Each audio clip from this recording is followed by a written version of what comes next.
Day 9 of 60 focused on sliding window patterns. Today I wanted one thing to feel clear.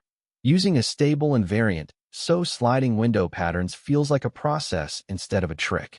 The goal was not to memorize a finished answer. The goal was to pin down the invariant first, because once the invariant is visible, the implementation starts looking like a short argument instead of a scramble of conditionals. The first checkpoint was name the exact window, prefix, or pointer region each variable owns. That matters because a good solution should let me explain why the next move is legal, not just show that the code happened to pass one sample input. If that rule is visible, I can rebuild the solution even if the example changes. The second checkpoint was reuse prior work instead of recomputing the same range each iteration. That is the part that turns the topic from an abstract label into something operational. I can read the input, decide what state deserves to survive, and ignore the noise that will not help the next decision. The implementation shape only earned trust once I kept returning to the last rule. Test boundary sizes first because they expose weak invariants quickly. That is where the code stops being decorative. Every update either protects the invariant or it does not, and that makes the debugging path much cleaner. The common breakdowns were predictable. The first one was moving boundaries before stating what region they actually represent. The second was adding extra passes when one running invariant would have preserved the needed state. Those mistakes look different on the surface, but both come from letting the state drift away from its original meaning. I also wanted a compact practice plan, not a vague note to solve more problems later. My rule was to state the invariant, trace one tiny example, and then confirm that each update still tells the same story.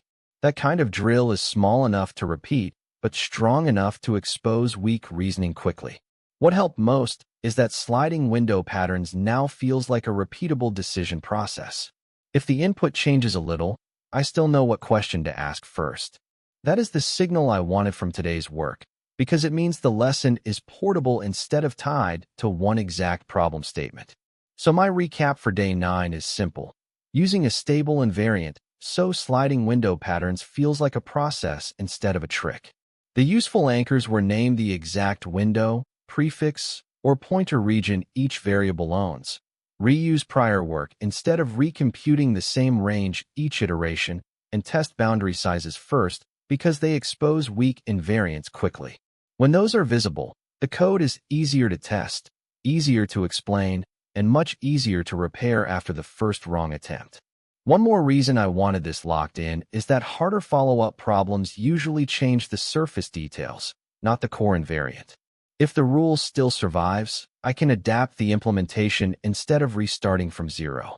One more reason I wanted this locked in is that harder follow-up problems usually change the surface details, not the core invariant. If the rule still survives, I can adapt the implementation instead of restarting from zero. One more reason I wanted this locked in is that harder follow-up problems usually change the surface details, not the core invariant. If the rule still survives, I can adapt the implementation instead of restarting from zero. One more reason I wanted this locked in is that harder follow-up problems usually change the surface details, not the core invariant. If the rule still survives, I can adapt the implementation instead of restarting from zero. One more reason I wanted this locked in is that harder follow-up problems usually change the surface details, not the core invariant. If the rule still survives, I can adapt the implementation instead of restarting from zero.